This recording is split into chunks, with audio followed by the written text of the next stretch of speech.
Ahí está. Entonces, para ser justos, hay que empezar por definir una función implícita, porque yo no sé si ustedes la han definido en álgebra. No sé si me pueden... o sea, igual la vamos a definir, pero me gustaría saber si tienen algún conocimiento previo de lo que es una función implícita. Porque en introducción al cálculo, yo sé que no la vimos, ¿ya? Porque bueno, ahí yo estuve con ustedes el semestre pasado. Pero en álgebra no sé si habrán visto función implícita.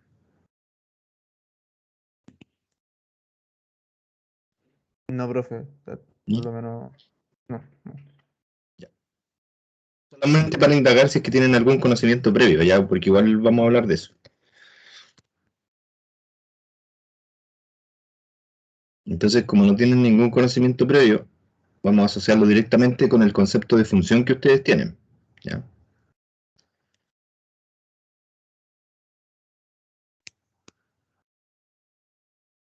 Entonces, primero les voy a explicar gráficamente qué significa una función implícita. Por supuesto que pueden encontrar la definición por ahí en internet, pero el problema es que en internet tienden a trabajar con un teorema que se llama el teorema de la función implícita, que es muy de alto nivel, muy complejo, ya matemática muy avanzada, y eso los puede confundir un poquito con respecto a los términos que nosotros estamos utilizando, ¿ya?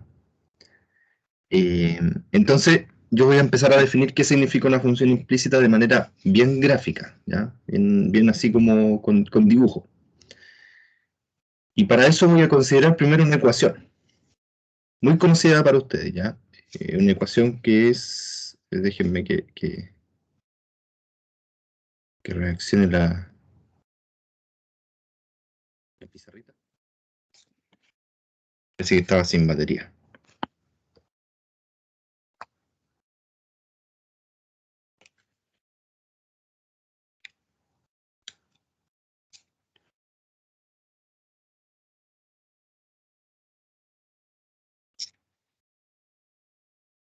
Changos.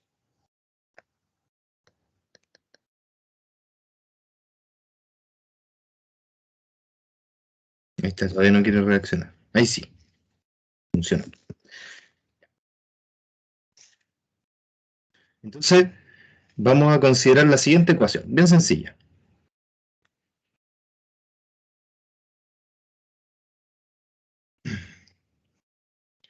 Es i cuadrado, ese es un cuadrado, por si acaso, igual a 1, ¿ya? Esta es la circunferencia, ¿cierto? Circunferencia.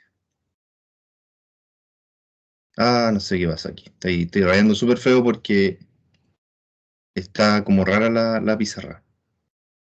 El otro día me pasó eso y ahora no sé qué.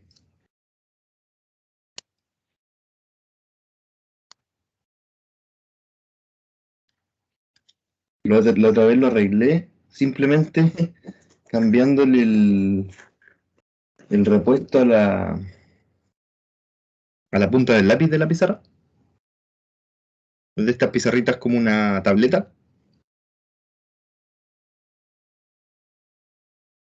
No sé si va a funcionar ahora. Porque también me empezó a rayar así, súper, como que me rayaba súper mal. Vamos a ver qué tal ahora. No sé si será eso o no. Parece que no. No, está rayando como...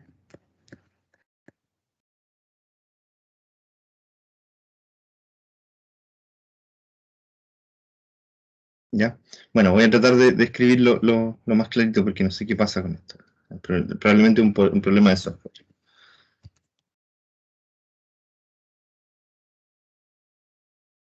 ¿Ya? Pero todos sabemos que esa es la ecuación de la circunferencia, ¿cierto? Entonces vamos a dibujar aquí al ladito. Esta es una circunferencia de radio 1. ¿Ya? Entonces vamos a considerar aquí, desde este punto, el radio. ¿Ya? Ese es radio 1. Y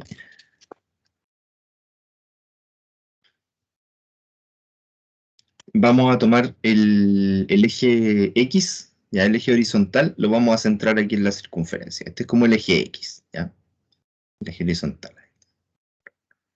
Entonces, ustedes saben que estos extremos que están aquí estos puntitos que están a los lados de la circunferencia, son el -1 y el 1. Si nosotros centramos aquí el eje en el 0, ¿cierto? Y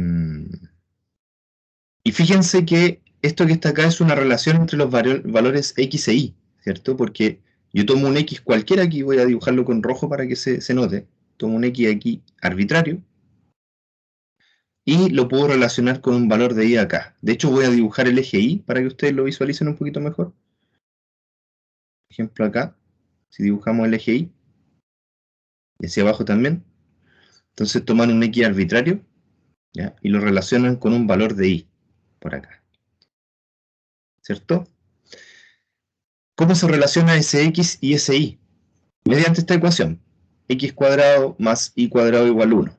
¿Ya? Por ejemplo, si x es 1 sobre raíz de 2, ¿cuánto debería valer y? Bueno, x cuadrado sería un medio, ¿cierto? Por lo tanto, y al cuadrado también tiene que ser un medio.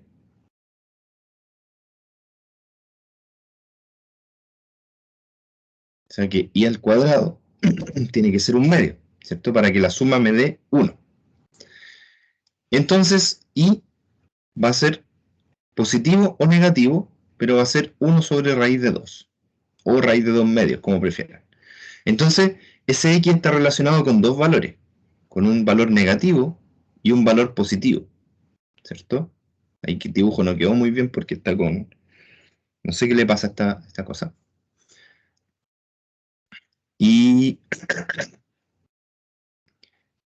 entonces fíjense que hay dos valores con los que está relacionado el x, entonces yo puedo formar dos pares ordenados. Sería el 1 sobre raíz de 2, 1 sobre raíz de 2, y 1 sobre raíz de 2, menos 1 sobre raíz de 2, ¿cierto?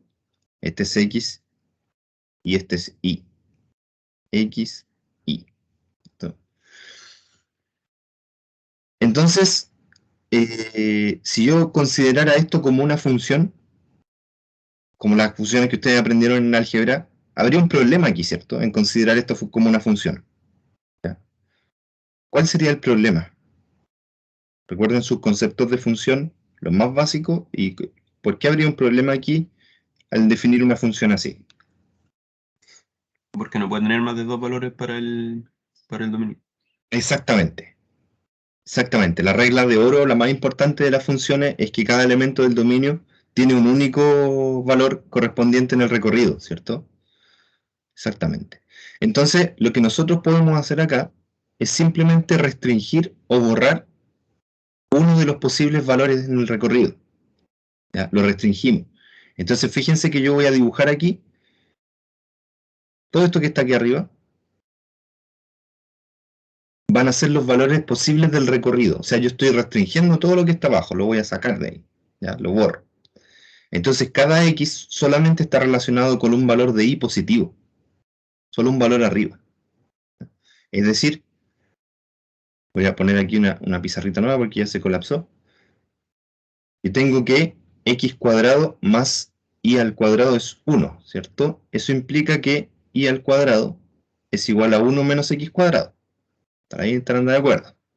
Por lo tanto, y si yo lo despejo, por nuestro axioma, sería más menos raíz de 1 menos x cuadrado, ¿cierto? Positivo o negativo.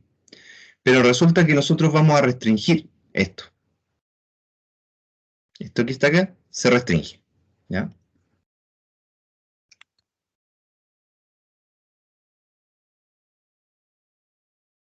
Ponerla ahí entre paréntesis porque...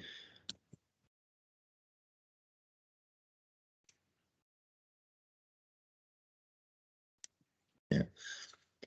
Y lo que hacemos es poner solamente el valor positivo. Entonces vamos a poner aquí solo el valor positivo. Y igual raíz de 1 menos x cuadrado. Lo que estamos considerando ahí es solamente, en términos gráficos, solo la parte superior de la circunferencia. Se le llama el hemisferio norte a eso. ¿Ya? Solo esa parte. Eso que está ahí es una función. a diferencia del anterior, que en matemáticas se le llama una relación, ¿ya? Pero esto que está aquí es una función. Esa función es lo que llamamos una función implícita. ¿Por qué se llama función implícita? Disculpen los acentos raros que aparecen ahí, pero es problema de la pizarra. Se llama función implícita porque no es evidente de la ecuación, ¿ya? O sea, no viene en la forma y igual f de x. Eso que está ahí le llamamos explícito, ¿ya? Es decir, es evidente de a primera vista se nota que es una función con una fórmula definida, ¿ya? Pero aquí no. Aquí no es evidente que hay una función, ¿cierto? En esta ecuación. Por lo tanto, se dice que la función está implícita en la ecuación, ¿ya? Ahora, nosotros tuvimos la suerte de poder despejar aquí, pero no siempre se puede. No siempre se puede despejar. Por ejemplo, vamos a poner aquí un ejemplo de otra función implícita.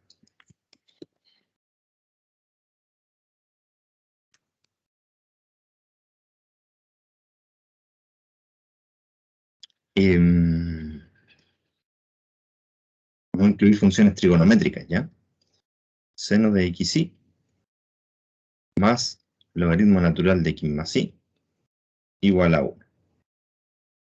Esa es otra función implícita. Claro, porque dentro de esa ecuación es muy difícil despejar esa ecuación. De hecho, si ustedes aplican ahí exponencial para liberarse del logaritmo, va a quedar una exponencial afectando la función seno, ¿cierto? Entonces, no hay manera ahí de despejar ese valor de i. O sea, si ustedes quieren hacer el trabajo aquí de alguna manera encontrar una fórmula que represente i, ¿ya? Bajo ciertas condiciones, teóricamente esa fórmula existe. Y eso es justamente lo que yo les mencionaba del teorema de la función implícita que pueden encontrar en Google, ¿ya? O en algún buscador, en el DuckDuckGo o el buscador que ustedes prefieran. El tema es que pueden encontrar una función, o sea, teóricamente se podría determinar alguna función implícita ahí. Pero despejar esa ecuación es un trabajo titánico, digamos, es algo que no trivial, ¿ya? Matemática bien avanzada. Por lo tanto, se puede ver muy, muy claramente, ¿ya? Ustedes pueden aplicar ahí funciones inversas, funciones exponenciales, todo lo que quieran, pero van a caer como en un loop intentando despejar y van a tener que acudir a técnicas más avanzadas para despejar eso, ¿ya? Y por lo tanto, se transforma en un dolor de cabeza porque nosotros no sabemos aquí cuál es la función implícita.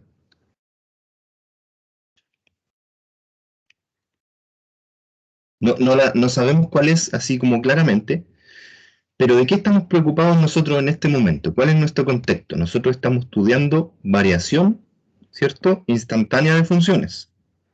Estamos estudiando las razones de cambio de las funciones, no las funciones mismas, ¿ya? Nuestro interés en este momento es estudiar el cálculo variacional de las funciones, es decir, cómo van cambiando. Y eso lo hacemos a través de las derivadas, ¿cierto? Ese es nuestro contexto actual, para que lo tengan bien presente. Por lo tanto, en realidad no nos interesa obtener el valor de i. No queremos una fórmula para i necesariamente. Lo que nosotros queremos es estudiar las variaciones de i. Y la pregunta, así como media filosófica que surge aquí, es: ¿realmente necesitamos la fórmula de i para estudiar cualitativamente sus variaciones? La respuesta es no siempre. En realidad no se necesita mucho la fórmula de i, ¿ya? ¿Por qué no se necesita? Y ahí es donde aparece digamos, en el juego esta derivación implícita. Que fíjense que lo que voy a marcar aquí es una ecuación como las que acabo de describir, una ecuación que define implícitamente alguna función, ¿ya? No nos preocupemos de despejar la función, de escribir i igual alguna fórmula, ¿ya? No nos preocupemos de eso, eso no es importante. Lo importante aquí es saber cómo se comporta la derivada de i, ¿ya? Y para eso lo que vamos a hacer es derivar toda la ecuación, ¿ya? Yo voy a hacer todo este desarrollo para que sepan ahí cómo llegamos acá. Entonces voy a copiar esto, voy a copiar aquí en la pizarra. Quedó como chiquitito, pero se puede agrandar. Ahí está. Vamos a simplemente derivar ambos lados de la igualdad. ¿Ya? Si estos dos términos, estas dos expresiones que están aquí son iguales, según lo que dice la ecuación, entonces sus derivadas deberían ser las mismas, ¿cierto? Obviamente, si tenemos dos funciones que son iguales, sus derivadas tienen que ser las mismas. Entonces nosotros lo que vamos a hacer es derivar acá con respecto a x. ¿Ya? Voy a poner aquí como lo que siempre nos pone en el colegio, como una barrita para poner la operación que vamos a realizar, ¿cierto? Aquí se ponía, no sé, pues sumar 2, restar 5, dividir, por tanto, ¿cierto? Pero nosotros vamos a poner una nueva operación que es la derivada. Vamos a derivar toda la ecuación. ¿Ya? Una manera de indicar que estamos derivando. Entonces, ¿cuánto es la derivada de x cuadrado? Nosotros tenemos ya nuestra regla de las potencias que dice que eso es 2x, ¿cierto? ¿Cuánto es la derivada de menos 2i al cubo? Teniendo en cuenta, ahí traté de hacer un punto y coma para separar la expresión, pero no me resultó, ahí sí, que i es una función que depende de x, ¿se acuerdan? I es igual a una fórmula que depende de x, esa es la función implícita.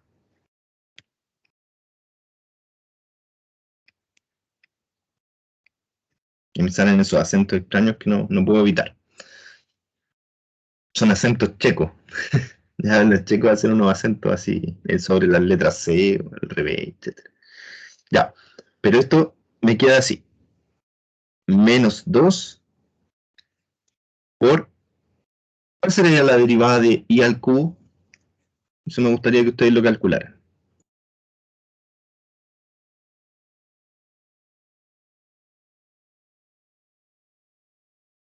3i cuadrado. 3i al cuadrado. ¿Qué más?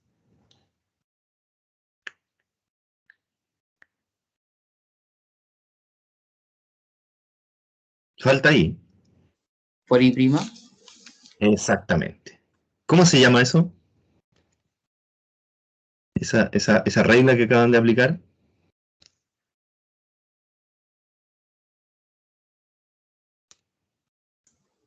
De la cadena, ¿no? Sí. Justamente.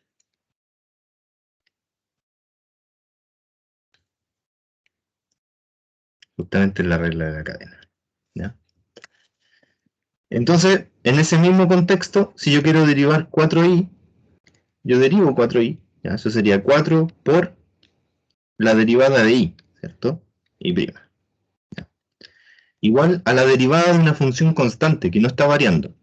Como no está variando, su derivada es nula. Así que no hay ninguna cosa que hacer. Ahora fíjense lo bonito de esto, que me queda 2x más, y voy a poner aquí, o menos, voy a poner simplemente por comodidad algebraica, menos 6, ¿cierto? Y al cuadrado, y voy a factorizar por i', que es un término común. Entonces ya no está implícita la derivada, no está implícita. La función sí, está implícita en la ecuación, pero la derivada no. De hecho yo puedo despejarla, sin problema. Me quedaría 2x dividido por 6i al cuadrado más 4. Despejé la derivada. Listo, entonces yo puedo estudiar la derivada en cualquier punto del gráfico. Por ejemplo, si yo quiero estudiar la derivada en el punto 1,1, en ese puntito del gráfico, quiero saber cuál es la pendiente. Simplemente reemplazo aquí y prima en 1, ya, va a ser 2 por 1 dividido por 6 por 1, porque mi también vale 1, ¿cierto? 6 por 1 más 4, que sería 10. O sea, un quinto. Por lo tanto, en ese punto del gráfico, la pendiente es positiva, es un quinto. ¿Ya? Es una pendiente no muy pronunciada, pero positiva, en el puntito 1,1. ¿Se fijan que yo puedo hacer un estudio cualitativo de todo el gráfico gracias a la derivada? ¿Ya? Puedo ir reuniendo datos de la derivada y generar algo que va a ser como el gráfico de i, ¿ya? Pero desde el punto de vista cualitativo, es decir, yo no tengo idea de cuál es la fórmula de i, no sé cómo expresarla, pero sí sé cuál es su gráfico, y por lo tanto puedo estudiar igual los datos. Que no me interesa eso. ¿Ya? Esencialmente eso es la derivada implícita. ¿Ya? Es una manera de estudiar una función que está implícita, que no puedo despejar de una fórmula o que no tengo simplemente su fórmula. ¿Ya? Solamente tengo datos de ella. Algunas, digamos, bueno, ahí está despejado y simplificado, ¿ya? Ahí está el despeje que nosotros hicimos. Y me faltó cambiar el signo. Sí, ese, claro, un menos. Ahí está. ¿Cierto? Porque finalmente si yo pongo un paréntesis ahí va con un menos. Y por supuesto ahí cambia eso a 6 menos 4, que sería 1. ¿Cierto?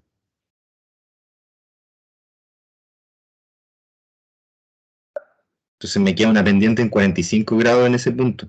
¿Ya? Son 45 grados. ¿Ya? Pero igual se puede estudiar, ¿cierto? Eh, por ejemplo, ustedes pueden hallar, como dice aquí, pueden encontrar la ecuación de una recta tangente en una elipse, ¿ya? Sin conocer explícitamente el valor de la función y. ¿Ya? Simplemente van a hallar la ecuación de la recta tangente en un cierto punto de la elipse. ¿Ya? La podemos dibujar, de hecho, para que ustedes vean. A ver si tengo aquí el GeoGebra, creo que es más bonito como para visualizar. Y vamos a dibujar la elipse. Este programa es como agradable para visualizar, pero no es un programa muy poderoso para los científicos, ¿ya? Entonces, se ocupa como más para aprender que para trabajar. Si ustedes trabajan con programas, probablemente van a ser programas más asociados como similares como al MATLAB, ¿ya? O cosas que estén basadas en el lenguaje Python de programación, más que programas de educación como este, ¿ya? Yo en mi investigación trabajo con Maple y con MATLAB. Esos son como los programas que más utilizo para hacer simulaciones. ¿Ya? Entonces, se me olvidó. Raíz de 2 menos, ya. Vamos a borrar esto entonces. Y vamos a escribir la ecuación aquí, x cuadrado más 4y cuadrado igual a 4. Ya, esa es la ecuación.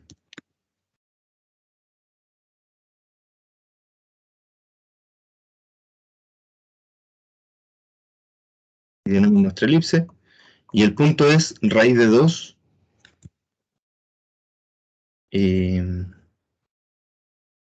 raíz de 2 menos 1 sobre raíz de 2, me parece. Está el puntito A, que está ahí. Entonces queremos calcular la tangente ahí. ¿Ya? Entonces, ¿cómo se hace? Nos vamos a despejar y. ¿Ya? No sé si alcanzan a ver ahí, está muy chiquitito la. Esencialmente nos vamos a despejar y. Lo que vamos a hacer es derivar implícitamente esta ecuación que está aquí. Me va a quedar 2x, ¿cierto? Que es la derivada de x cuadrado.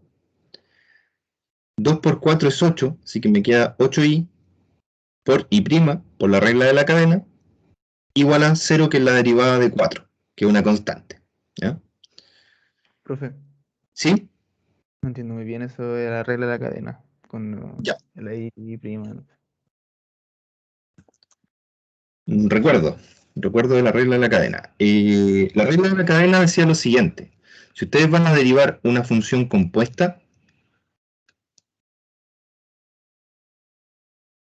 de x, es decir, si van a calcular la derivada de dos funciones que se aplican directamente sobre una variable de manera consecutiva, lo que tienen que hacer es derivar la función que está exterior, la última que se aplica, esa se deriva primero.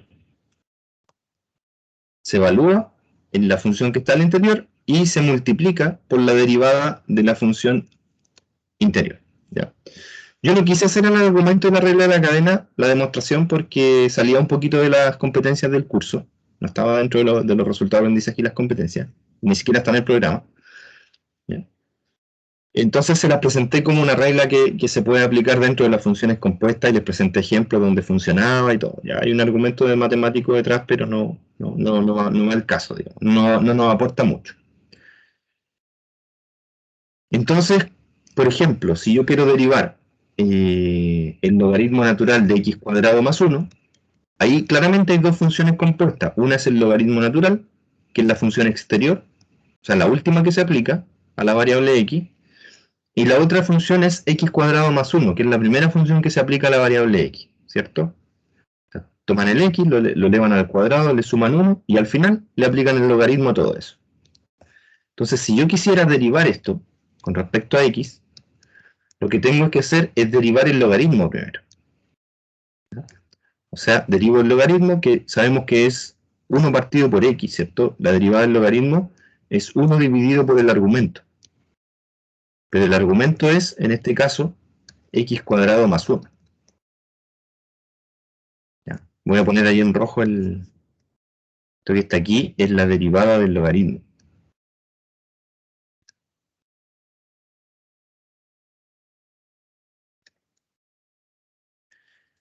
Y multiplicado por la derivada de la función, fíjense que ahí está la función interior, que en este caso sería 2x más 0, ¿cierto? Porque la derivada del 1 es 0. Ahí no sé por qué no me cambió el color, yo no quería escribir con rojo eso.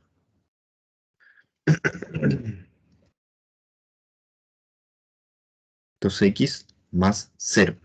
Esa es la derivada de x cuadrado, ¿ya? El 2x. Y el 0 es la derivada de la constante, porque la constante no tiene variación.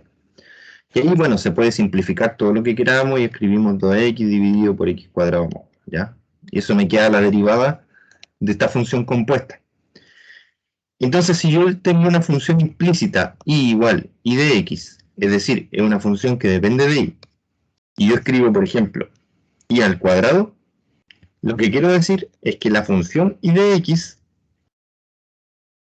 está al cuadrado. ¿Ya? Eso significa ese símbolo, que toda la función está al cuadrado. Entonces, si yo quiero derivar y cuadrado con respecto a x, lo que voy a hacer es derivar primero la función exterior, que en este caso es el cuadrado, lo último que se le aplica al x.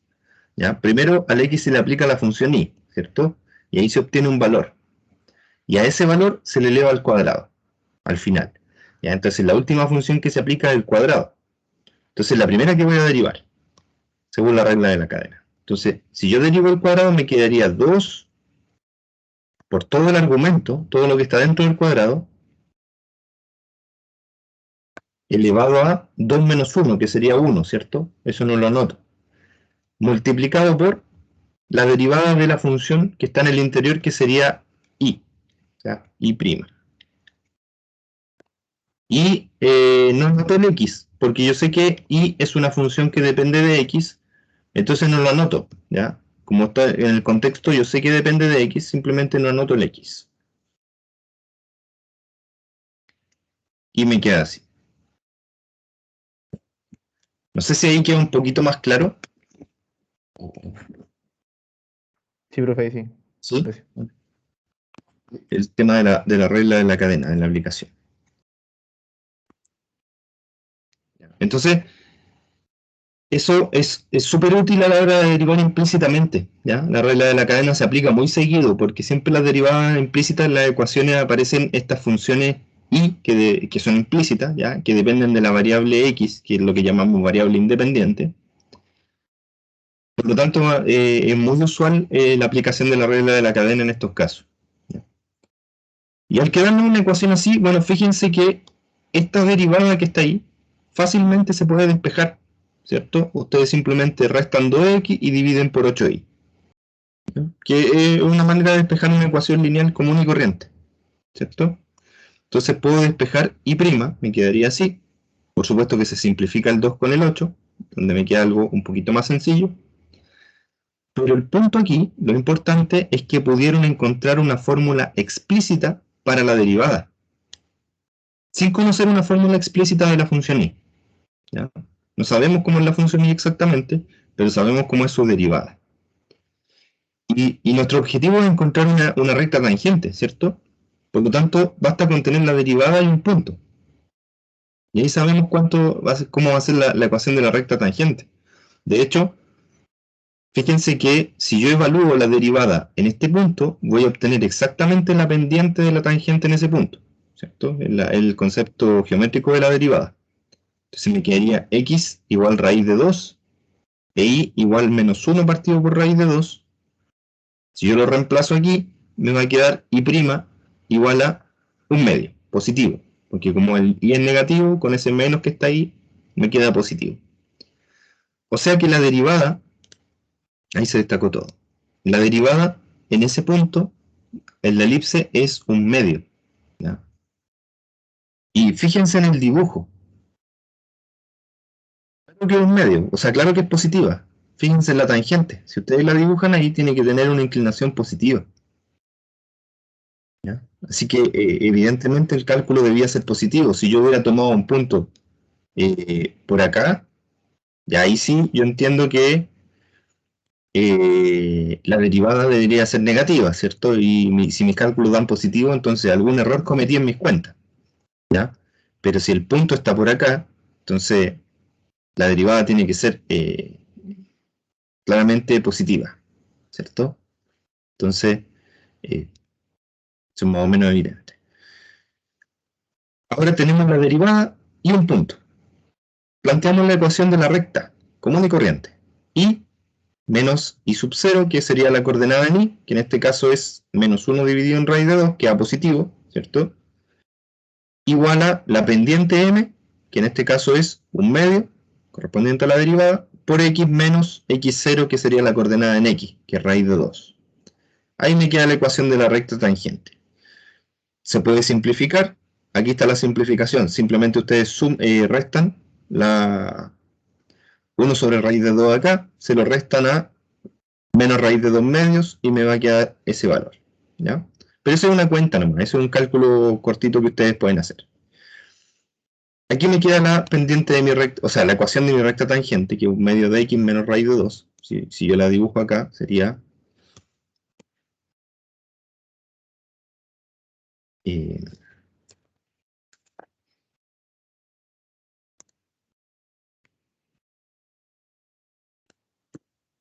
quedaría ahí, ¿ya? Este es justo tangente en el punto A. Este punto A creo que lo corrompió un poquito, así que hacemos uno nuevo.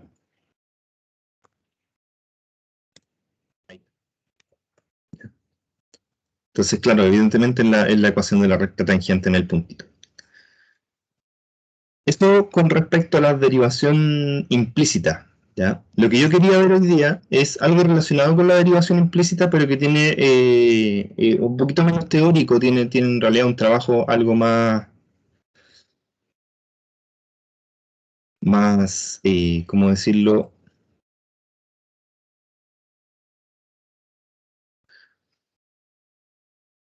Aquí no sé qué pasó. Está como todo fallando. Déjenme ver si guardé el PDF. Yo creo que guardé el PDF.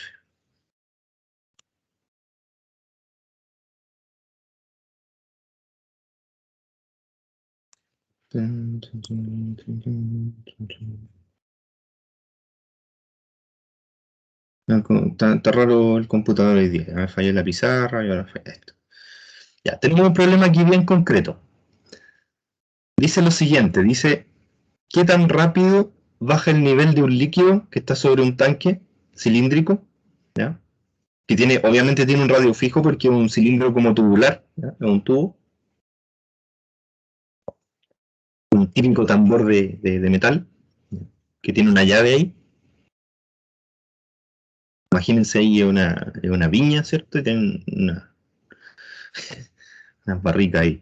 Y el tema es que va bajando el líquido, ¿cierto? Se va drenando a cierta velocidad. En este caso son los 3000 litros por minuto, ¿ya? Se va drenando a esa velocidad. Significa que se está perdiendo líquido a esa velocidad. Cada minuto se pierden 3000 litros, ¿ya? Va disminuyendo. obviamente el nivel del líquido dentro del tambor también va a ir disminuyendo, ¿cierto? Va a ir bajando. Claro, porque está saliendo el líquido del tambor. Entonces aquí hay dos variables importantes involucradas. Una es el nivel del líquido, que ustedes lo pueden medir con una regla simplemente, ¿ya? Y la otra es el volumen del líquido dentro del tambor, ¿ya? Esas dos variables van cambiando simultáneamente, ¿cierto? A medida que disminuye el volumen, disminuye el nivel también, ¿ya? O sea, claramente hay una relación física entre esas dos variables y nosotros podemos identificarla de manera matemática esa relación, ¿ya? Incluso. Entonces, bueno, sabemos que la variación del volumen, es decir, cómo va cambiando el volumen del líquido, es menos 3000. ¿Por qué? Porque en cada minuto se pierden 3000 litros del líquido. Por lo tanto, el volumen disminuye 3000 litros cada minuto, ¿cierto? Por eso es negativo, por eso la variación es negativa, porque está disminuyendo. Ahí no sé si... Ah, ya. Quería que la midiera. Ya, entonces, como el volumen está disminuyendo, la variación tiene que ser negativa. Eso es claro, ¿cierto? Recuerden que las funciones que disminuyen tienen variación negativa, ¿ya? O son funciones decrecientes, ¿cierto? Habíamos hecho ese estudio geométrico. Entonces, es evidente que la variación del volumen tiene que ser negativa. Ahora, ¿cuál será la variación del nivel con respecto a eso? ¿Ya? ¿Cómo va variando el nivel? Por eso nos preguntan aquí, ¿qué tan rápido baja el nivel del líquido? O sea, ¿cuál es la variación del nivel del líquido? Entonces lo que hacemos es lo siguiente. Aquí hay un montón de cálculos, pero yo les voy a mostrar aquí que se ve un poquito más bonito. Ya, primero el dibujo que les mostré y revisamos los datos. ¿Cuáles son las variables? Bueno, yo les mencioné que las variables son el volumen y el nivel del líquido, ¿cierto? Ambas están relacionadas de alguna manera. Además sabemos que la variación del volumen es menos 3000. Son litros por minuto, ¿ya? Están litros por minuto. Y queremos determinar cuál es la variación del nivel, ¿cierto? Pero para poder hacer eso, lo que vamos a hacer es plantear una relación entre las variables B y la variable H, o sea, entre el volumen y el nivel.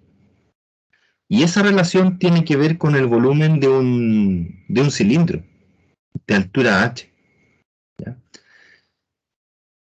Fíjense que aquí en la fórmula aparece pi por r cuadrado. Ese es el volumen ese es el área de una circunferencia, ¿cierto? Que es justamente como la tapa del cilindro, que es una circunferencia, un circulito. Si yo vuelvo atrás, van a ver ahí claramente en el dibujo que hay una tapa de radio R.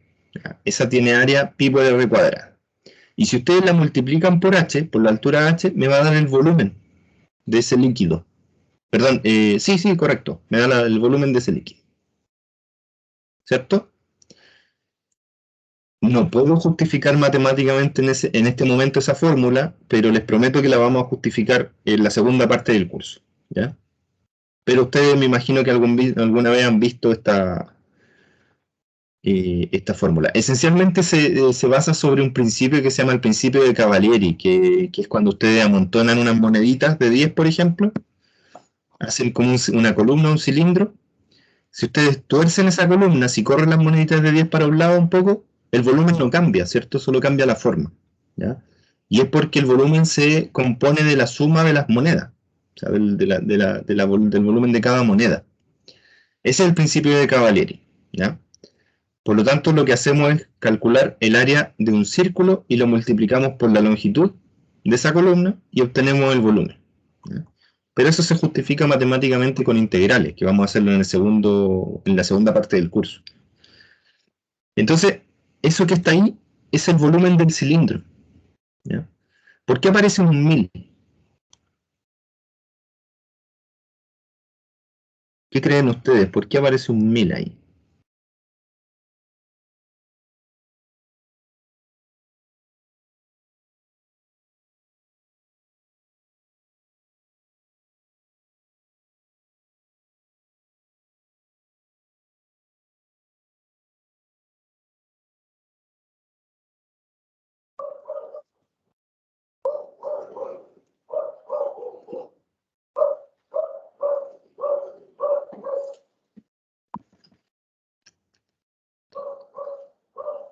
que pi por r cuadrado h, eso es el volumen de un cilindro, de radio r y altura h. Pero ahí me parece que el volumen es 1000 por pi por r cuadrado h. Esa es una cifra interesante. ¿Por qué aparece ese 1000?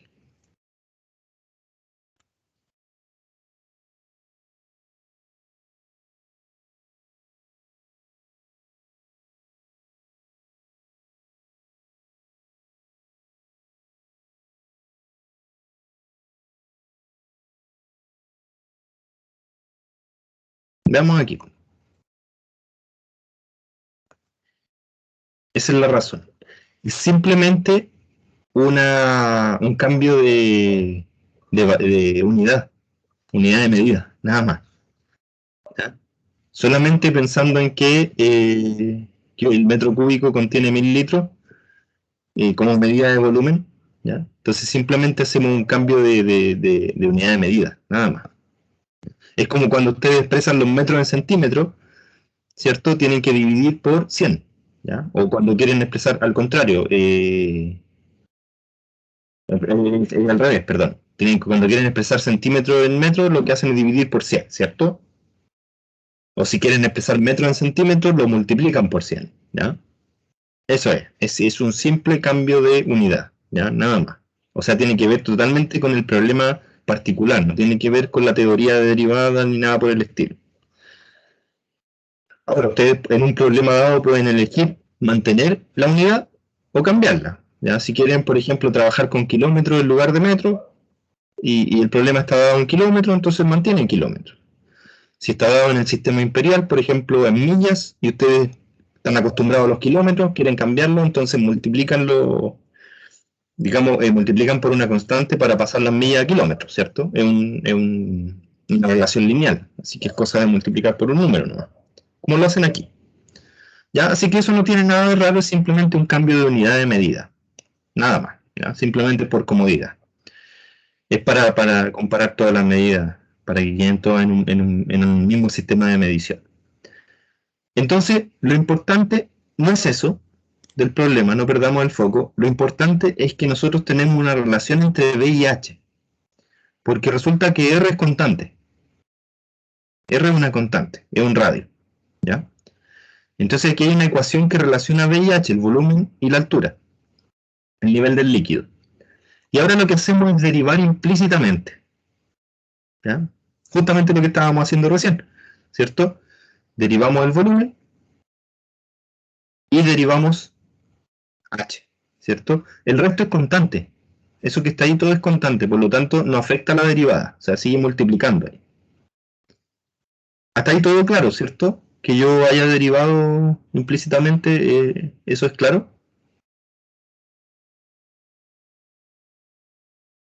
Este es como H', ¿cierto? Pero escrito de otra manera, nada más. Y por supuesto que ahí no es necesaria la regla de la cadena, porque si se fijan en la relación original, H no está compuesta con ninguna función. Por lo tanto, no es necesario aplicar la regla de la cadena. Que no es un problema eso. Ahora, nosotros conocemos perfectamente esta variación, porque nos dicen que se pierden 3000 litros, por lo tanto eso es menos 3000, ¿cierto? Y si lo reemplazamos, este menos 3000 en la ecuación, podemos despejar la derivada de H. Quedaría menos 3000 dividido por toda esta constante que está aquí. Ahí está, toda esa constante. Se simplifican los miles y me quedaría menos 3 dividido por pi por r cuadrado. Es decir, que la variación del nivel, que es negativa, obviamente tiene que ser negativa porque está disminuyendo, ¿cierto? Así que nuestra teoría de derivadas nos dice que tiene que ser negativa la variación. Si nos diera positiva, hay algún problema ahí de que cometimos algún error en las cuentas, o quizá el sistema de medición que estamos utilizando no es el correcto, ¿ya? Pueden ser muchos errores, hay que revisar los cálculos, pero tiene que ser negativa, ¿cierto? Y además es exactamente esta es la variación. Esto corresponde a la rapidez con la que está disminuyendo el líquido, ¿ya? En metros por minuto, porque como hicimos el cambio de unidades, ¿ya? Pasamos a metros cúbicos, ¿cierto? Entonces me queda en metros por minuto. La medición, el H está en metros. ¿Ya? Ahí podemos calcularlo, ver los decimales que son, si quieren, Por ejemplo, aquí hacen una simulación, dicen, una simulación paramétrica se llama esto, ¿ya? Cuando un computador empieza a variar los parámetros de una fórmula para ver cómo se comporta, eso se llama una simulación paramétrica, se usa mucho. Entonces, por ejemplo, ¿qué pasa si el radio es 1? Si el radio es 1, la variación de H o la rapidez con la que disminuye el nivel del líquido van a ser menos 0.95 metros por minuto. Si el radio es más grande, si es un tambor más ancho, ¿cierto? Entonces la variación del nivel va a ser menos 0.0095 metros por minuto. O en centímetros, si quieren hacer el cambio a centímetro, ahí tienen el cambio a centímetro. ¿Ya? Como les dije, el uso de las unidades va a depender de la comodidad del usuario, digamos, cuáles las unidades que prefiere. Y por supuesto, todo hay que dejarlo en un mismo sistema. ¿Ya? Y ahí pueden hacer varias simulaciones. Con distintos valores del radio van a obtener distintos valores de la variación del nivel. O sea que no todo, o sea, mientras, si se fijan, así como conclusión del trabajo, podríamos decir que mientras más ancho el tambor, pasa que el nivel del líquido disminuye más lento, ¿cierto? Más lenta la disminución, ¿ya? Y esta fórmula lo justifica, lo argumenta, porque mientras más ancho el tambor, es más grande R, ¿cierto? Aumenta R, y por lo tanto, esta velocidad va disminuyendo. O sea, la rapidez a la que disminuye el nivel del líquido es menor. O sea, si ustedes tienen que construir un recipiente que, que vaya perdiendo algún tipo de líquido y esa pérdida tenga que ser muy lenta, tienen que hacer el recipiente lo más ancho posible. ¿Ya? Esa es la conclusión del trabajo. ¿Sí?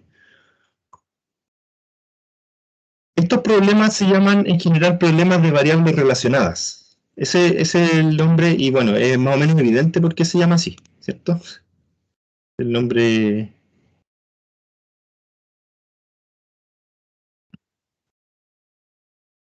Voy a poner aquí, para que ustedes lo recuerden, se llaman problemas de variables relacionadas.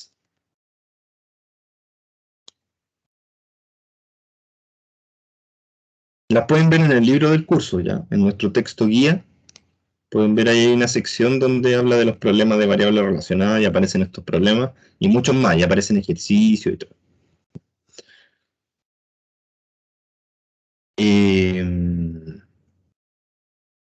Bueno, en realidad ya por la hora les voy a dejar para que lean este problema.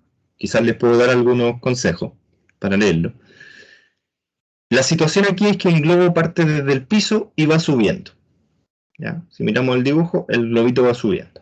Entonces va generando una altura, ¿cierto? La altura es I. Y hay una persona aquí observando a 500 a 500 pies de distancia del punto de partida. Está observando el globo, ¿ya? Y el ángulo que aparece acá es el ángulo de visión de la persona. Entonces, esa persona va levantando la cabeza, ¿cierto? Mientras va mirando el globo que va ascendiendo. Ahí con cara de nada, no voy a decir nada. ¿Ya? Entonces, va subiendo ahí, ¿cierto? Y va mirando el globito. Entonces, ese ángulo de visión, ese ángulo de inclinación, va cambiando junto con la altura del globo. O sea, esas dos variables tienen que tener una relación matemática, ¿cierto? Tiene que haber una relación matemática, porque hay una que va cambiando junto con la otra.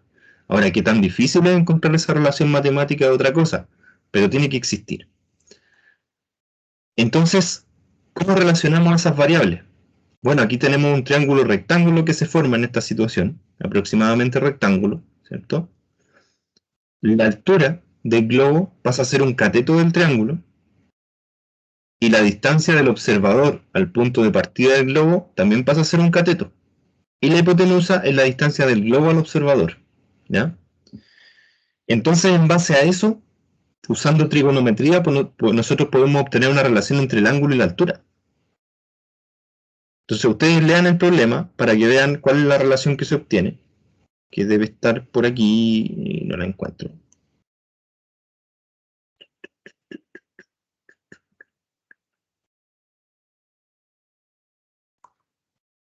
Aquí está. Es una relación trigonométrica, ¿ya? Ahí tienen que acudir a sus conocimientos de trigonometría.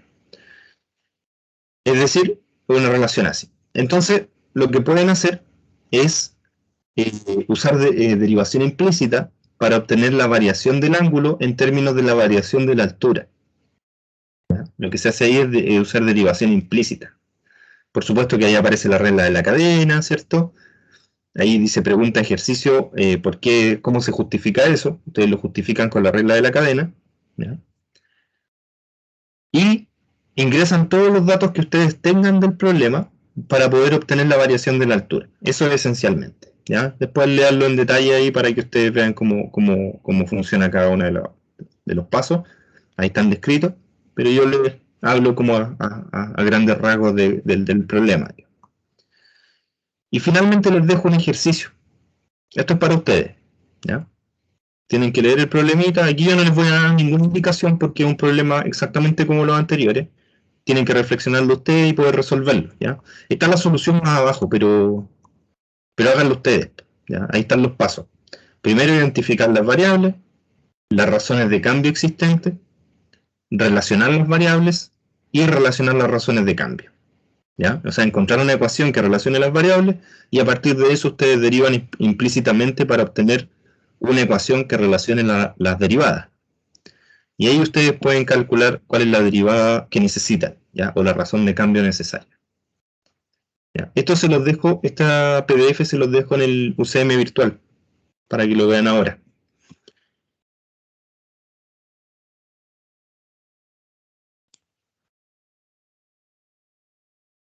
Se los voy a dejar aquí en ejercicios, aquí en esa parte, les voy a dejar abajito de la guía el PDF con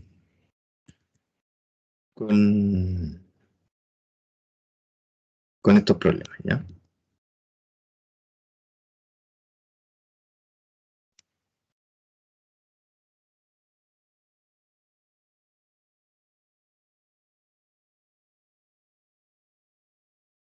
Justo abajito de la guía de derivada. Ya vamos a poner ejercicios de variables relacionadas. Ahí queda una tarea para ustedes para trabajar ahora.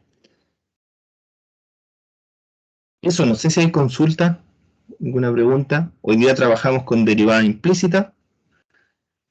Ahí les dejé la diapositiva que incluye la derivación implícita. Trabajamos un poquito, repasamos la regla de la cadena, ¿cierto? Volvimos a ver esa propiedad. Y aplicamos esta teoría a problemas de variables relacionadas que tienen que ver con situaciones más concretas, ¿cierto? Donde se ven involucradas algunas variaciones, algunas razones de cambio. Ese es como nuestro primer acercamiento a las aplicaciones de las derivadas. Por supuesto que vamos a ver muchas más, pero por lo menos ya estamos aterrizando un poquito la teoría, ¿cierto? Estamos viéndola en unas situaciones más concretas. Eso, no sé si hay consultas. Si no hay consultas, tarea para ahora, avanzar con la guía, resolver el problema. Yo lo recomiendo empezar al tiro por el problema de variables relacionadas porque está fresquito, acabamos de analizarlo. ¿Ya? Entonces, antes de que se les olvide todo, trabajen con ese problemita. Y en el libro Thomas, en el libro guía del curso, ¿cierto? Van a encontrar un montón de problemas de variables relacionadas, muchos. ¿Ya? Yo no sé si les dejé el link aquí, pero por lo menos el link está en el programa, ¿cierto? No lo dejé aquí. ¿Ya? Ahí van a encontrar una sección que se llama variables relacionadas, dentro del capítulo de derivadas. Búsquenla ahí, no recuerdo el número, pero búsquenla en el índice. Y ahí tienen muchos ejercicios si quieren continuar repasando este tema, ¿ya? Eso. Los dejo ahí con harto trabajo. Que les vaya súper bien. Me preguntan cualquier cosa que tengan duda, ¿ya?